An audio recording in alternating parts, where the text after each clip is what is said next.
Coming up on today's episode of Airborne Unlimited, the FAA imposes height restrictions on model aircraft. The Collings Foundation solicits comments on LHFE renewal, and uAvionix acquires AeroVonics.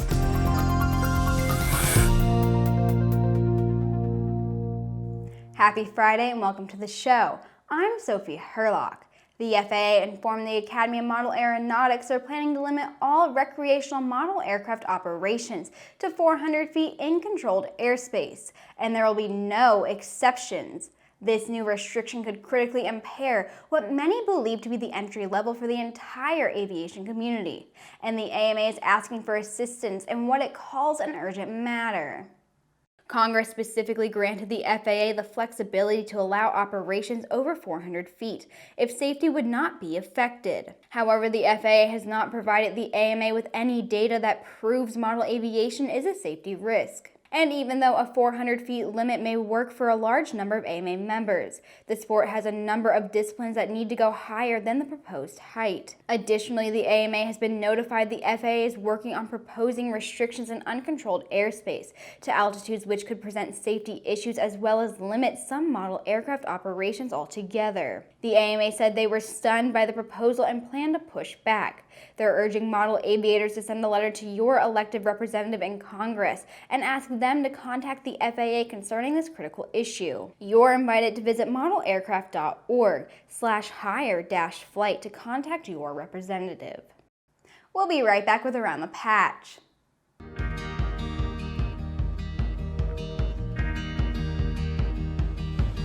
Today is a new dawn. With a new name. Un nuevo logotipo. A new factory. Und einem globalen Kundenfokus. We are Continental Aerospace Technologies, and we stand behind you.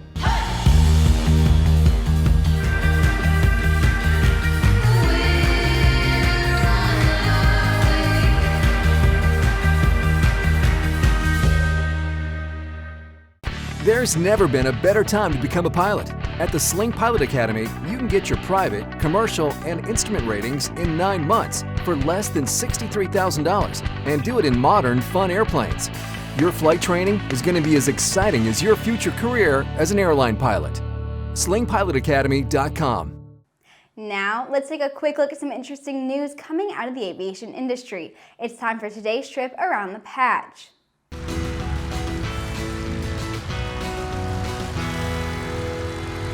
True Blue Power announced the company's newest ultra-fast charger, the TA360 series USB PD charging port. Designed to power new and future electronic devices, the charger delivers 5 to 20 volts at 3 amps, providing up to 60 watts of power per PD port, and is available in 3 primary configurations. In her closing speech to the ICAO 40th Assembly last Friday, ICAO Secretary General Dr. Fang Liu highlighted several critical endorsements by world governments relevant to aviation safety and efficiency. New revision to ICAO's global aviation safety and air navigation plans will be instrumental to achieving reduced flight emissions and managing the integration of new 21st century aircraft operations alongside traditional aircraft operations. Arnold Peterson of Big Pine, California, pleaded guilty to operating a plane without an airman's certificate. Back on June 8th of 2017, Peterson flew a private aircraft into Portales Municipal Airport without having a valid airman's certificate.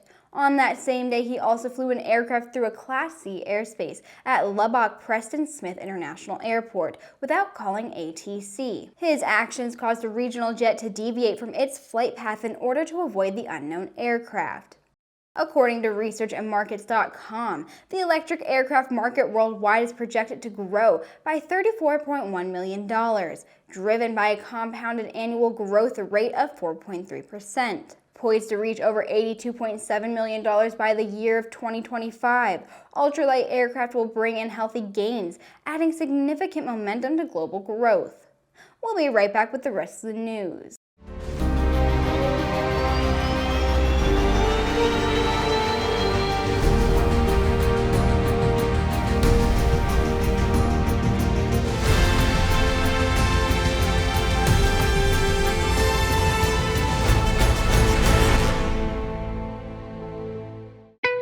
There's a difference between charting a steady course and pushing for the ceiling. And for nearly a century, Hartzell Propeller has been defining that difference. It's in our passion for engineering and research and our dedication to testing the limits of performance. We are built on honor. We are Hartzell Propeller. The Collings Foundation is asking you to add your comments to the current docket regarding the renewal of the Collings Foundation Living History Flight Experience Program with the FAA at the Federal Register.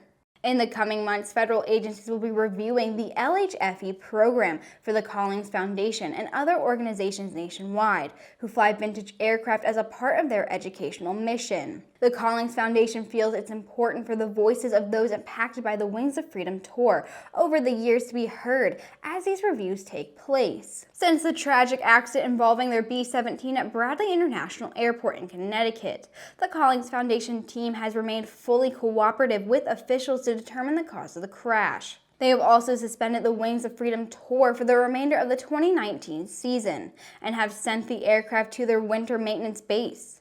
You can go to regulations.gov to submit your comments.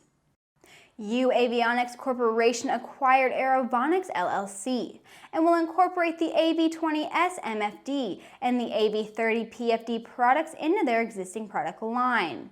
The acquisition marks uAvionix's first step into advanced digital cockpit displays for the general aviation market.